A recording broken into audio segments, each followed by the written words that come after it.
The night sky above the mining colony was heavy with smoke. Ships had landed and left for years, digging the land until nothing green remained. Dust storms rolled across the barren surface, carrying whispers of old wars. In the shadows of the broken hills, something waited, something that was not human. She stood tall, her skin a shade of deep silver that glowed faintly under the dying moons. Her eyes burned like twin embers, filled with anger that had lived for many years.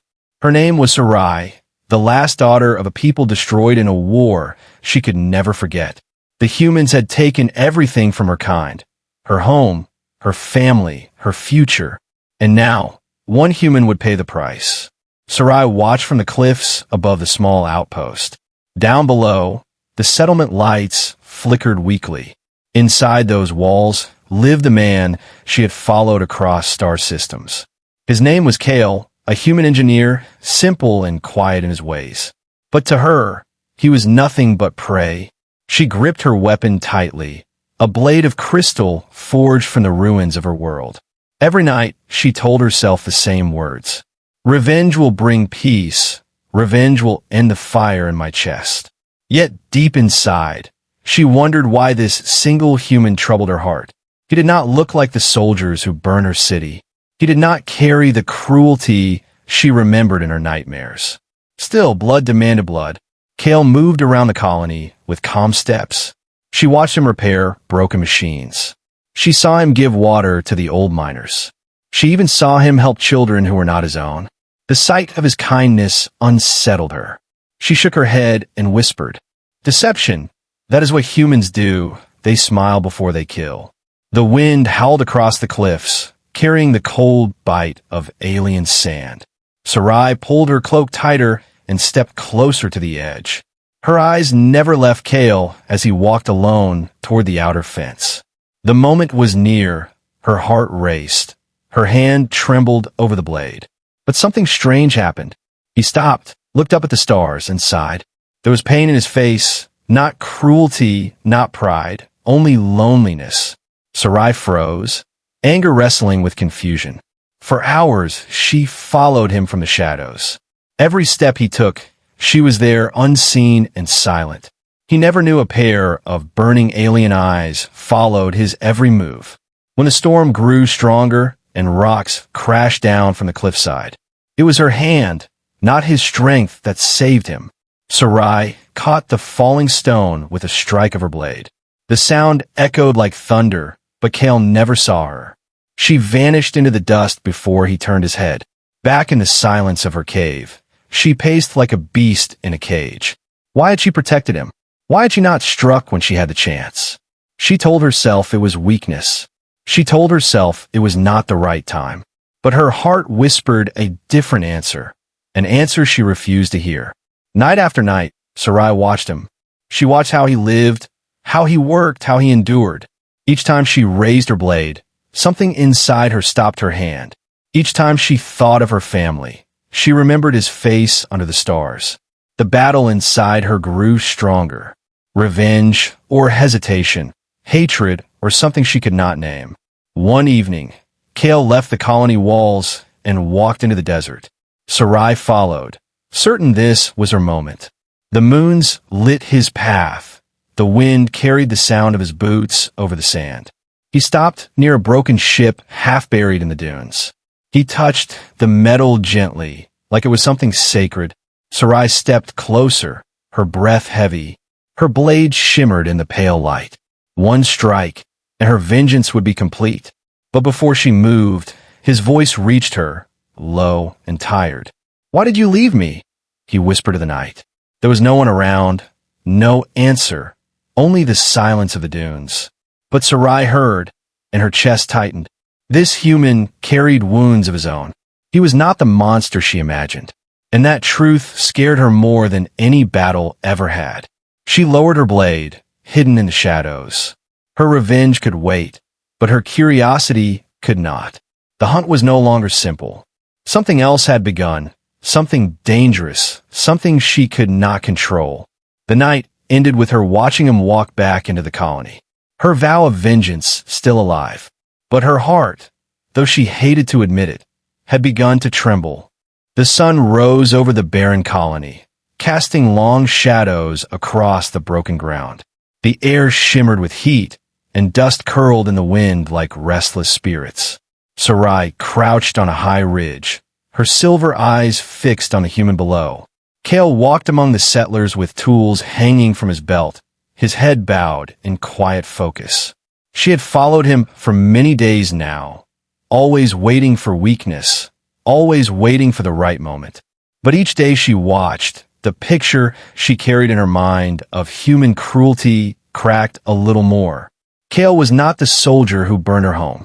He was not the laughing killers who left her people in ashes. He was different.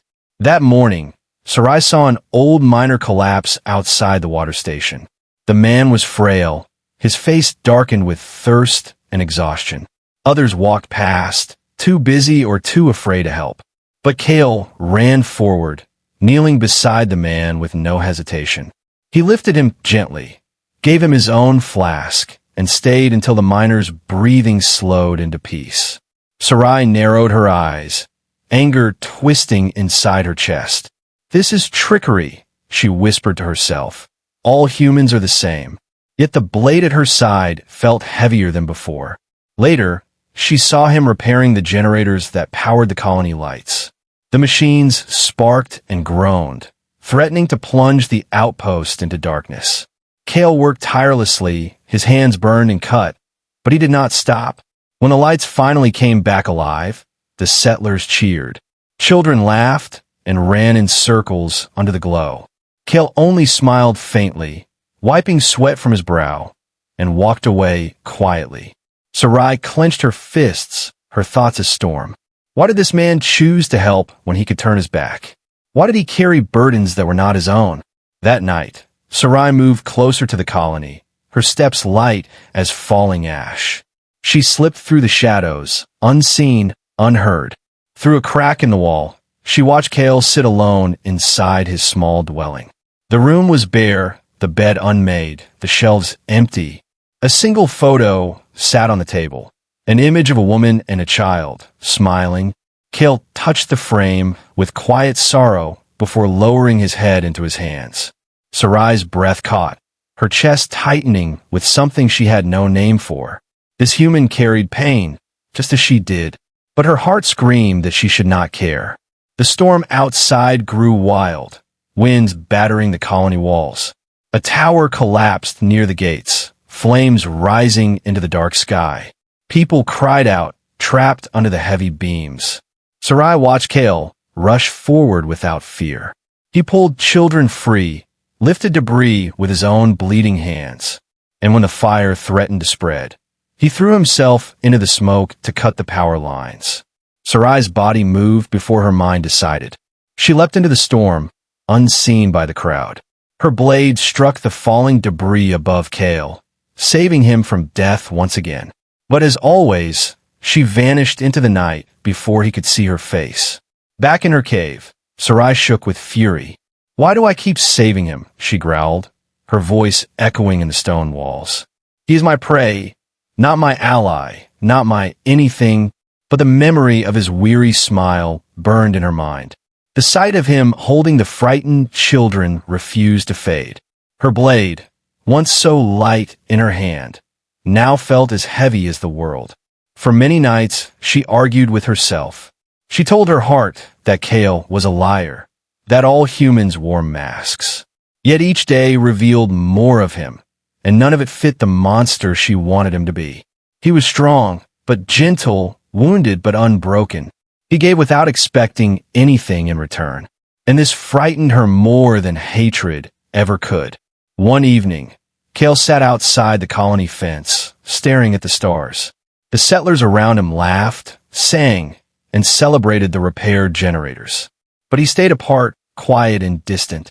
Sarai moved silently behind a broken wall, watching his face under the silver moonlight. Loneliness shaped every line of his expression. She could almost hear his thoughts in the silence. A whisper slipped from her lips before she could stop it. "Why do you hide your pain, human?" The words were swallowed by the night, unheard by him, but heavy for her.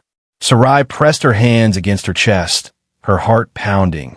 This was no longer the hunt she had promised herself. Revenge was no longer simple. Her enemy was no longer just human. He had become Kale, and that truth shook her soul. The fire of vengeance still lived in her veins. But now a second fire burned beside it, strange, unwanted, and terrifying.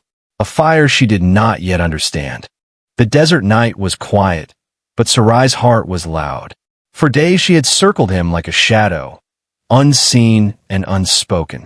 She had watched his kindness, his strength, his silence. And with every hour, her blade felt less like justice and more like a chain. But fate does not wait forever. That night, Kale walked beyond the colony fence, carrying only a lantern and a small pack.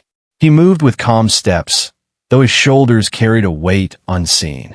Sarai followed, silent among the dunes, her cloak blending with the sand. Each step drew her closer to the moment she had promised herself: revenge. Kale stopped near the wreck of an old transport ship, its metal bones half buried in the desert. He sat on a broken beam, staring at the stars above. The lantern at his feet glowed weakly, painting his face with pale gold light. Sarai stepped closer, her blade trembling in her hand. This was the time. There were no crowds, no walls, no storm to stop her. Only him and her vow. She moved forward, but the sand betrayed her. A small crunch echoed in the silence. Kale turned sharply, his eyes searching the shadows. Sarai froze, her heart pounding. For the first time, his gaze found her, two strangers locked in the night. He did not reach for a weapon. He did not run. Instead, he stood slowly, raising his empty hands. His voice was steady, though soft with caution. "I don't know who you are," he said, "but I mean no harm." Sarai's grip on her blade tightened, her voice a low growl. "Lies, all humans lie." Kale tilted his head, his brow furrowed with confusion. "I've been called many things," he answered, "but a liar is not one of them." She stepped into the lantern's glow, her silver skin shimmering, her ember eyes blazing with fury. Kale's breath caught, but not from fear. His gaze was steady, almost curious. "You are not from here," he whispered. Sarai lifted the blade between them, the crystal edge gleaming like fire. "I'm the last voice of those your kind destroyed," she hissed, "and you are the price." Silence stretched between them, heavy and sharp. Kale did not beg, did not move. He only lowered his hand slowly and said, "If ending me gives you peace, then do it." Her chest tightened, her arms trembled. She had expected fear, anger, resistance. But his stillness, his calm surrender, cut deeper than any weapon. "Why do you not fight?" she demanded, her voice breaking with rage. Kale's eyes softened under the lantern's glow. "Because I don't want to be another blade in your wounds," he said. "I've hurt no one here, and if my life ends tonight, then let it end with truth." Sarai's breath faltered, her blade hovering inches from his chest. The fire of vengeance screamed in her veins. But another fire, strange and unyielding, burned stronger. She wanted to strike, yet she wanted to know him. She wanted his blood, yet she wanted his voice again. Her silence stretched too long. Kale lowered himself back onto the beam of the broken ship. He did not turn away from her. Instead, he opened his pack and pulled out a small container of dried fruit. He placed it on the ground between them. "If you followed me this long, then at least share the night with me," he said. His voice was not mocking, not afraid, only honest. Sarai's blade lowered, though her heart raged at her weakness. No one had ever spoken to her with such calm. No one had ever looked at her without seeing only a monster. She snarled softly, trying to hide the tremor in her words.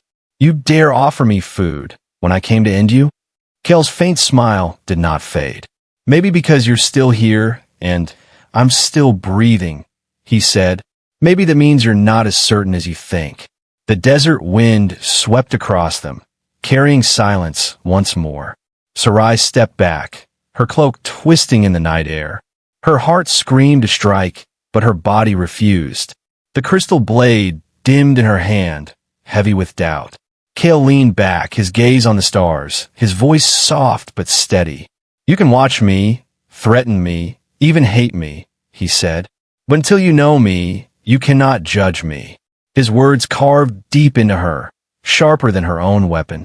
She vanished into the darkness, leaving him with the lantern glow.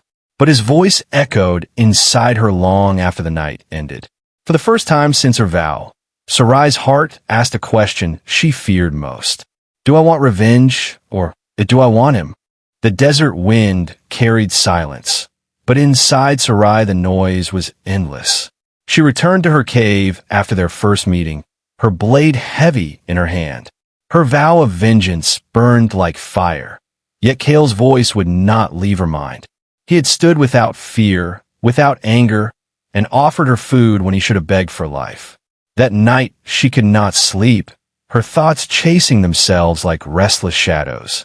For days she lingered near the colony, hidden in the ruins and cliffs. Kale went on with his life, repairing machines, helping the settlers, walking alone at night. And Sarai was always there, unseen, her ember eyes following him. She told herself it was to wait for the right chance to strike. But deep inside, she knew it was something else.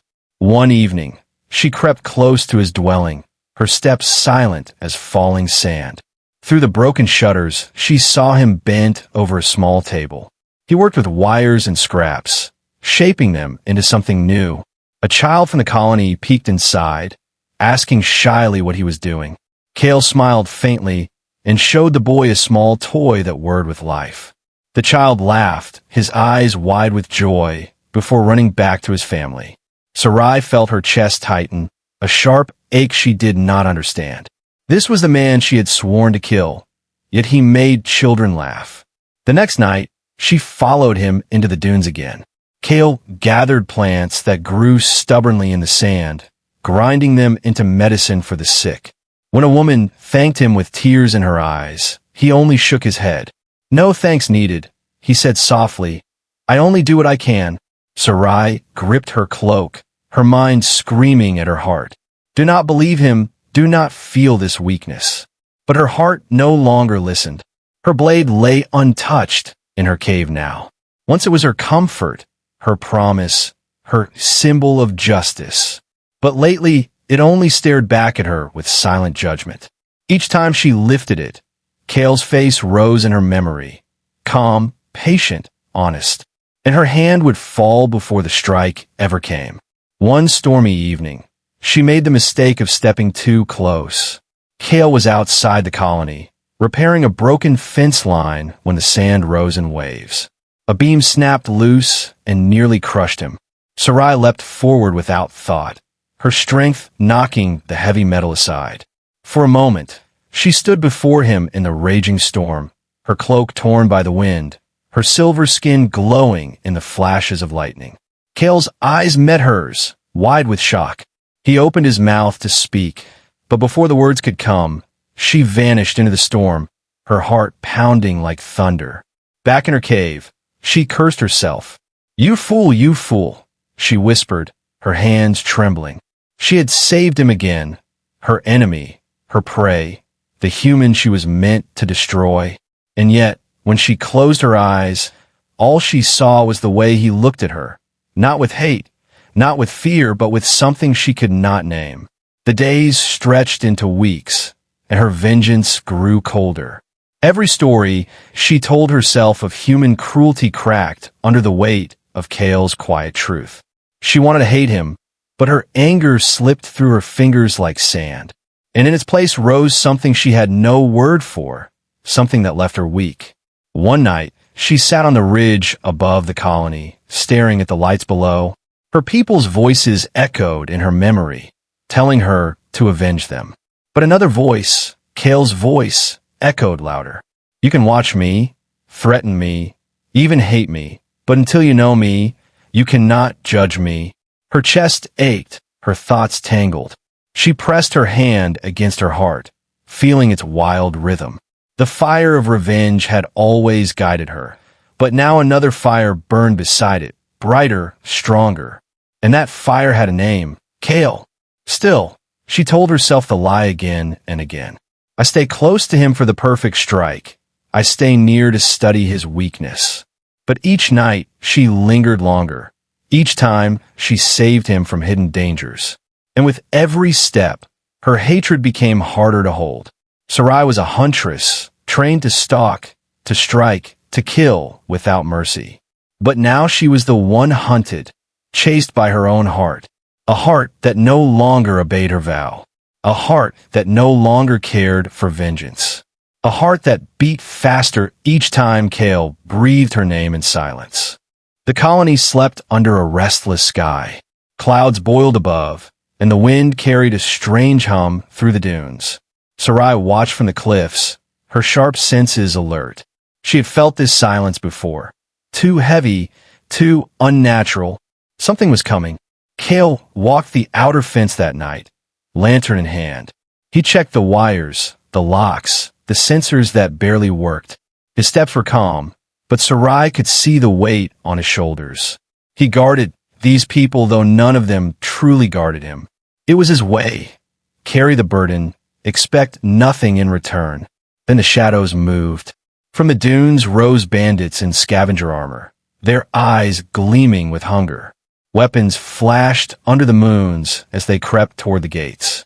Sarai's blade pulsed in her hand, her breath sharp. She had no loyalty to these settlers, no reason to protect them. Yet her gaze fixed on Kale, standing alone before the danger. Her chest burned with conflict. The first shot rang out. Kale ducked as sparks burst from the fence.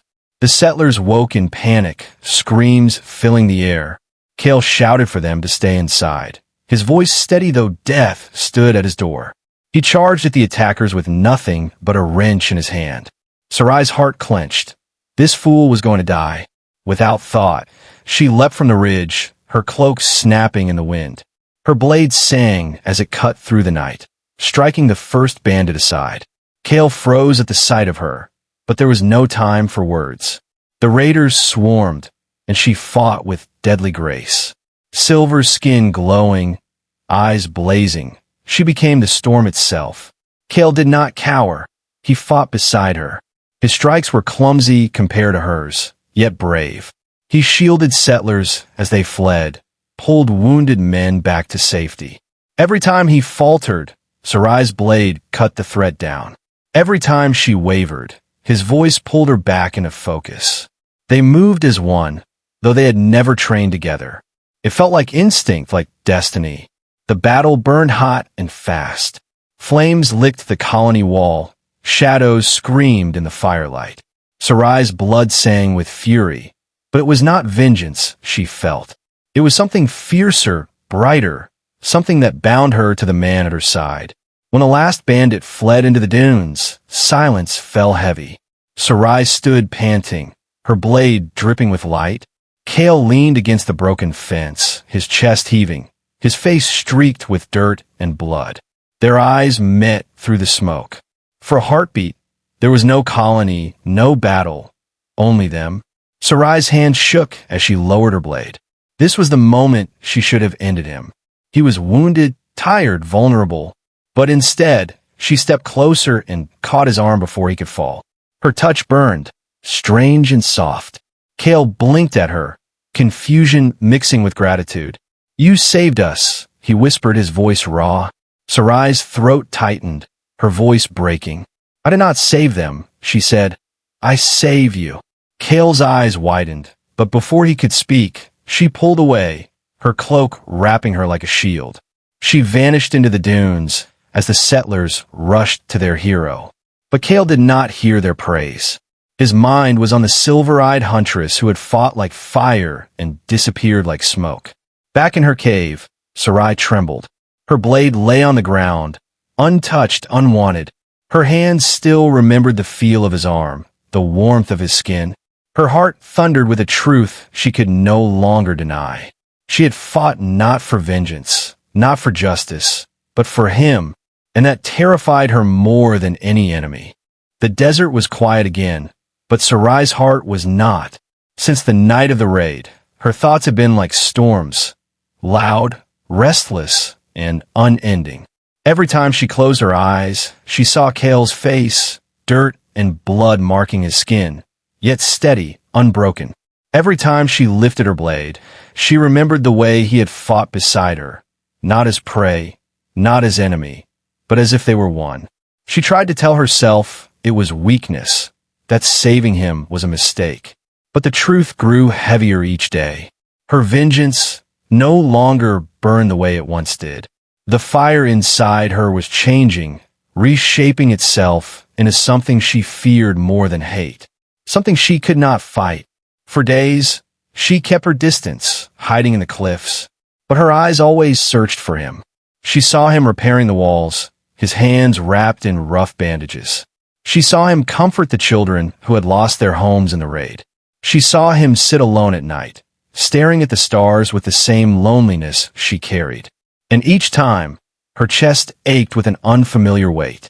One evening, unable to resist, she stepped closer than before. Kale sat by the broken ship in the dunes, the same place where they had first met. The lantern glowed faintly at his feet, his shadow long in the sand.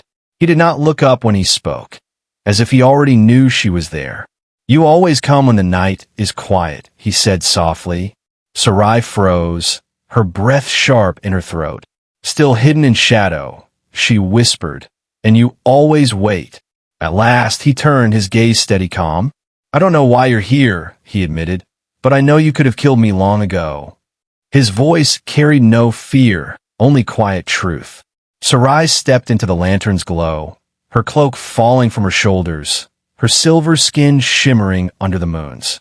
Her blade was at her side, but her hands trembled. "I wanted to," she said, her voice breaking. "I swore I would." Kale did not move. He only watched her with eyes that seemed to see more than she wished. "Then why didn't you?" he asked.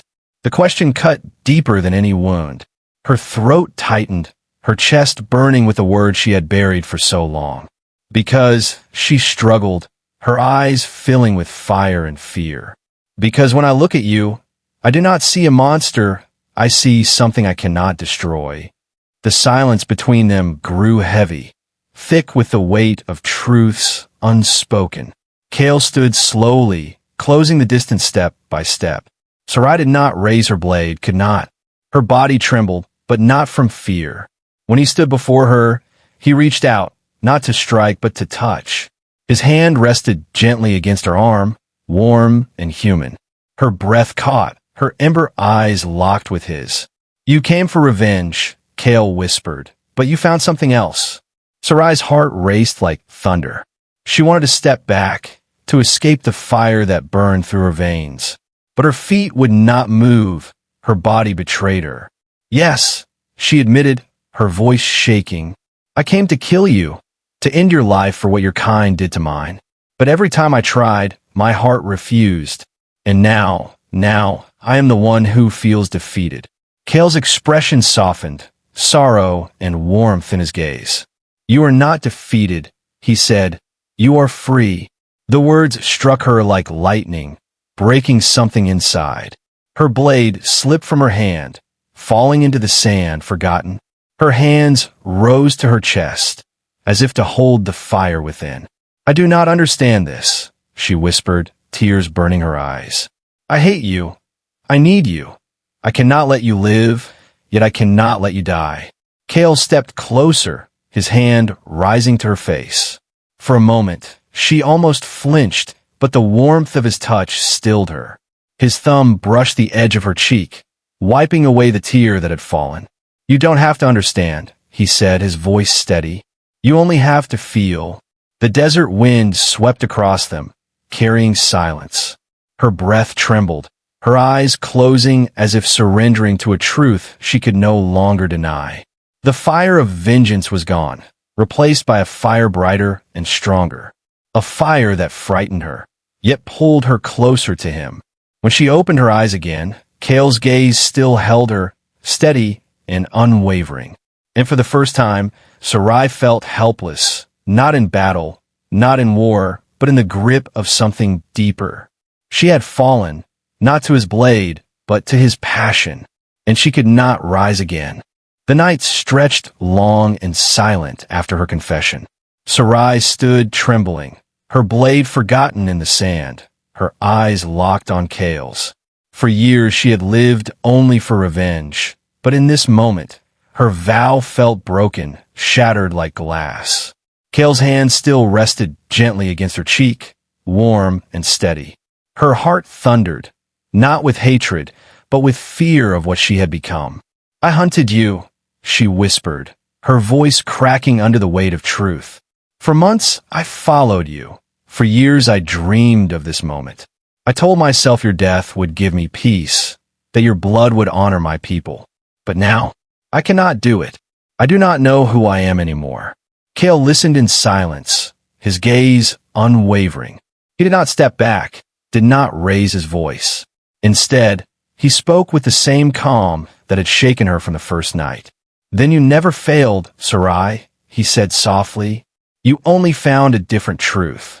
Her throat tightened, anger and sorrow clashing inside her. "You do not understand," she hissed. "My people's blood is on human hands. Their screams live inside me. And yet, here I am, standing before you, unable to strike. How can I face the memory of my family when I cannot finish what I swore?" Kale lowered his hand, but his voice carried strength. "You honor them not by ending lives, but by living your own. If you kill me, you will still be alone. But if you let go of vengeance, maybe you will finally be free." His words cut deeper than any blade. Sarai staggered back, her breath ragged. The desert around them seemed endless, the stars above sharp and cold. But inside her chest, a fire burned warm and bright, a fire she no longer wished to fight. Kale bent down, lifting her crystal blade from the sand. He held it carefully, then placed it back into her hands. "If you must kill me, do it now," he said. His voice was steady, but his eyes glimmered with something more. "I will not run. I will not fight. If my life brings you peace, take it. But know this, my heart is already yours, no matter what you choose." Sarai's hands shook violently, the blade heavy as stone. She raised it, her teeth clenched, her eyes burning with tears. For a moment, the fire of vengeance tried to rise again. Her people's voices screamed in her memory, "Avenge us, do not forget us." But louder than all of them was Kale's quiet truth. His calm gaze, his endless kindness, his passion that reached her heart. She let out a broken cry, dropping the blade once more. It struck the sand with a dull thud, forgotten forever. "I cannot," she whispered, her knees weak. "I cannot kill you, Kale, and I cannot kill what you have awakened in me." Kale stepped forward, his arms steady as he caught her trembling form.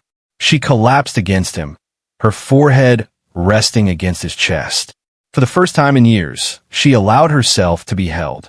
For the first time, she let the fire of love replace the fire of revenge. The stars above watched in silence as she spoke again, her voice small, fragile, but true. "My people are gone. My world is dust. But with you, I feel alive again. You are not my prey. You are my salvation." Kale's arms tightened around her, his voice low and firm. "Then let us honor them together. Not with death, but with life." Sarai closed her eyes, letting the weight of her anger fall away. The huntress who once lived only for vengeance was gone. In her place stood a woman reborn, her heart no longer chained. She had sought revenge and found passion. She had carried hate and found love.